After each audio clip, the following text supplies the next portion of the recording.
Oduu Jooraatiin xiinxalaan siyaasaa Jawaar Mohaammed waa'ee hidhamtoota siyaasaa Amaaraa miseensa paarlaamaa Itoophiyaa Kiristaan Taaddalaa fi Yohaannis Baayyaalaa irratti waan jedhe qaba oduu keessatti dhageessu. Erdogaan marii Itoophiyaa fi Somaaliyaatti fufsiisuuf ji'a dhufu gara Itoophiyaa fi Somaaliyaa ni imalu jedhameera waan qopheeffanne qabna. Israa'el weerara rafaa raawwachuun kan beekamtu haleellaa walirraa hin cinne Sooriyaatti geggeessaa jirti waan odeeffanne qabna.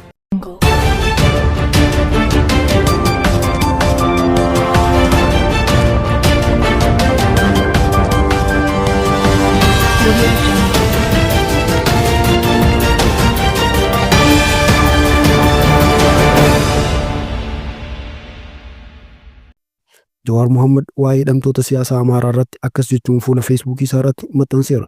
Hidhamtootaaf guyyama yaaliin baqaqsanii yaaluu taasifamee gara mana hidhaatti deebisuun gara jabummaa fi gochaa namummaa hin qabnedha jechuun balaaleffateera. Itti dabaluunis Jawaar hooggantoonni beekamoon Amaaraa lama miseensa paarlaamaa Kiristaan Taaddalaa fi Yohaannis Baayyaaloo kan silaa gadi lakkifamuu qabanii fi miidhaan dabalataan akka irra hin geenye ta'uu qaba malee mana hidhaatti deebisuu fi hidhaan isaanii itti fufuun polaraayizeeshinii hawaasaa gadi fageessa malee bu'aa tokko illee hin qabu jechuun barreesseera. Pireezidaantiin Tarkii Rajab Xayyib Erdogaan jaarsummaa Itoophiyaa fi Somaaliyaaf ta'anii araaraan xumuruu isaaniin biyyootaa fi dhaabbilee adda addaa irraa dinqisiifannaa guddaa argataniiru. Pireezidaantichi akkaatuma waliigaltee torbaan darbe dureewwan Itoophiyaa fi Somaaliyaa Ankaaraatti waliigalaniin baatii amajjii yookiin gurraandhala 2025 keessa Itoophiyaa fi Somaaliyaa dhaquun dhimma araaraa irratti hordoffii taasisuuf akka jiran miidiyaa Tarkii Anaadooluu Niwus jedhamu gabaaseera. Erdogaan yoo waaqni jedhe baatii amajjii yookiin gurraandhala keessa Itoophiyaa fi Somaaliyaa daawwadheen tarkaanfii jiru addunyaaf beeksisa jedhaniiru. Akkaataa waliigaltee Ankaaraa muddee 11/2024 marii jaarsummaa pireezidaantii Tarkii Rajab Xayyib Erdogaaniin Ankaaraatti geggeeffameen Tarkiin marii teeknikaa akka eegaltuuf marichis hanga baatii 4 keessatti akka xumuramu waliigalanii turan. Waliigaltee mallatteessan sana keessatti Itoophiyaa fi Soomaaliyaan birmadummaa, walabummaa fi tokkummaa daangaa akkasumas seerota idil addunyaa UN akkasumas gamtaa Afrikaa jalatti heeraman kabajuuf akka waliigalan ibsanii ture. Kana malees dhaabbileewwanii fi dhimmoota falmisiisaa dhiisuun fuulduratti akka waliitumsan waliigaluun isaanii kan yaadatamudha. Haa ta'u malee akkaataan raawwii waliigaltichaa fi qabxiiwwan murteessoon ammallee ifa hin taane akka jiran qeeqni ka'aa tureera.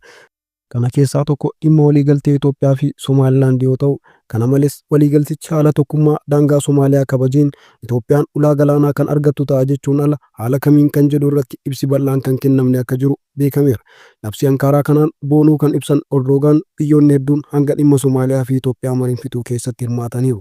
Garuu dhimma kana furuun hin dandeenye jechuunis dubbataniiru. Kana malees pireezidaantichi ministeera muummee Itoophiyaa Abiyyi Ahmad waliin hariiroo addaa qabaachuun isaanii mariin sun akka milkaa'uuf haala mijeessu eeraniiru.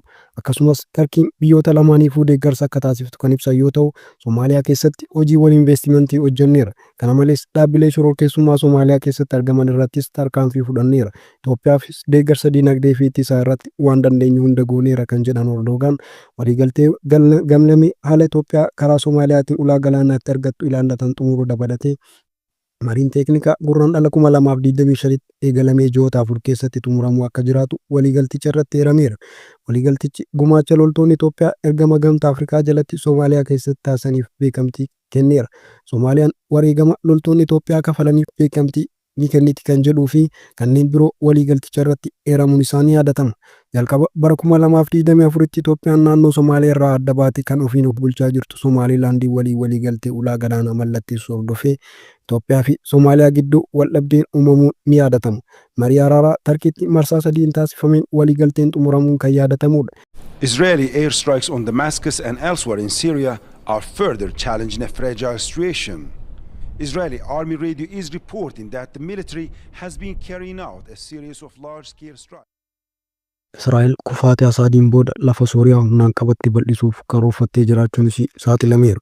Mootummaan Israa'el karoora gaarreen Goolaan bakka to'atee jiru keessatti qubsuma babal'ifachuu raggaasiseera.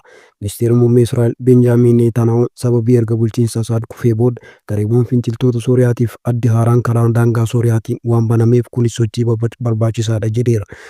Netanyahuun baay'ina uummata gaarreen Goolaan kan Israa'el bara 1967tti waraana guyyoota 6tiin qabattee fi seera idil addunyaatiin akka seera alaatti ilaalamu dachaa lamaan guddisuu akka barbaadu dubbateera.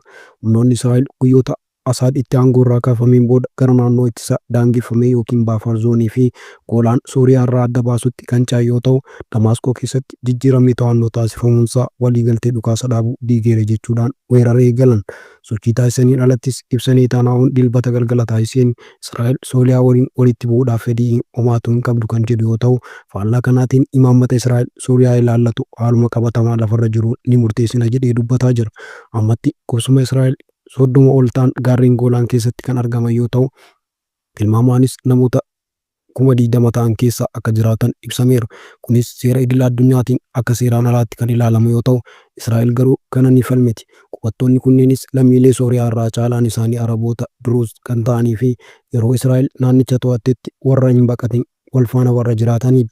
Netanyahuun Israa'el daangicha to'achuu itti fufuudhaan akka misoomsituu fi tasgabbaa'u ni taasifti jedhaniiru.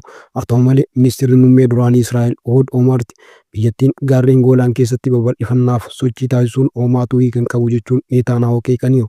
Ministeerri muummee Israa'el waldhibdeen Sooriyaa waliin akka babal'atuuf fedhii homaatu hin qabne jechuun kan dubbatu yoo ta'u, akka finciltoota haaraa amma Sooriyaa to'atan waliin lolle abdanna jechuun faallaa jechoota wal faallessan dubbataa jira. Itti dabaluunis rakkoolee gahaa irratti hojjechuu qabna jechuun dubbataa jira. Labsiin Netanyaahuu kunis kan dhufe hoogganaan haaraan Sooriyaa bulchaa jiru Ahmad al-Shiraa haleellaa Israa'el bakka waraana biyyattii fufiinsa haleelte irratti jeequmsa erga kaasanii guyyaa tokko booda ture. Israa'elis dhaabbilee waraanaa irratti xiyyeeffachuu gabaaftee jirti.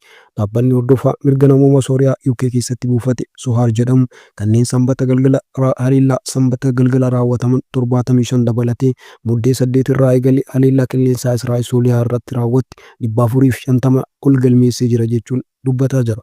Al-Shiraan kan Abu Muhammad al-Jawlaanii jedhamuun beekamu ammoo haleellichi sarara diimaa kan qaxxaamuredha jechuun Sooriyaan biyya ollaa kamuu walitti bu'uu kan hin barbaanne ta'uu himan.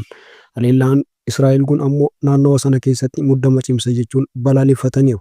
Al-Shiraan tibba waraanaatti dubbii TV Sooriyaatti kan deeggaraa mormitootaatti ilaalamuu irratti taasisaniin haalli biyyattii waraanaan dadhabde walitti bu'iinsaa fi lola waggootaan booda wal dhibdee garaagaraatiif ayyamu hin jiru jechuun Rooyitersitti dubbataniiru. Waraanni Israa'el garuu yaada kanarratti ibsa homaatu kan hin kennine yoo ta'u, duraan garuu haleellichi meeshaa waraanaa kan harka finxaaleeyyii akka hin seenne godha jechuun haleellaa Sooriyaa irratti banuun isaa ni yaadatama. Gareen Islaamummaa Al-Hayaat Al-Saree gareewwan finciltoota biroo hoogganuun haleellaa saffisaa Damaasqoo irratti yeroo raawwatan pireezidaantii Al-Bashiir Asaadii fi maatiin isaa gara Raashiyaatti baqachuun isaa ni yaadatama. Gareen kunniin mootummaa cimsaa Al-Shiraan hoogganuun Sooriyaa keessatti ijaaruu itti fufaniiru. Sanbata darbe ministeerri dhimma alaa Ameerikaa Antoonii Bilinkan akka jedhanitti Waashingitan heessi kan Ameerikaa fi mootummoonni biyyoota dhihaa biroo ammallee garee shororkeessaa jedhanii waaman waliin kallattii wal qunnamtee akka qabdu himaniiru. Ergamaan dhaabbata biyyoota gamtoomanii Sooriyaa Geir Pedersen dilbata kaleessaa akka jedhanitti qoqqobbii biyyattii irra kaa'ame saffisaan dhaabbachuu fi dinagdeen biyyattii akka dandamatu haala mijeessuuf kan gargaaru ta'uu qaba jechuun dubbateera. Pedersen mootummaa yeroo Sooriyaa fi qondaaltota biroo waliin wal arguu fi Damaasqoo yeroo gahan Sooriyaan deebitee akka of ijaartu gochuuf qoqqobbii dafee akka irraa kaafamu barbaanna jedhan. Kana malees ministeerri raayyaa ittisa biyyaa Tarkii Yaasaar Guuleer Ankaaraan mootummaa haaraa Sooriyaaf deeggarsa waraanaa taasisuuf qophii ta'uu ibsaniiru. Bulchiinsi haaraan kun maal akka hojjetu ilaaluun barbaachisaadha. Carraa isaaniif kennuun barbaachisaa ta'a jennee yaadna jechuun Guuleer waa'ee isaa akka dubbatan dhaabbanni oduu mootummaa Anaadooluunis fi miidiyaaleen Turkii biroon gabaasaniiru.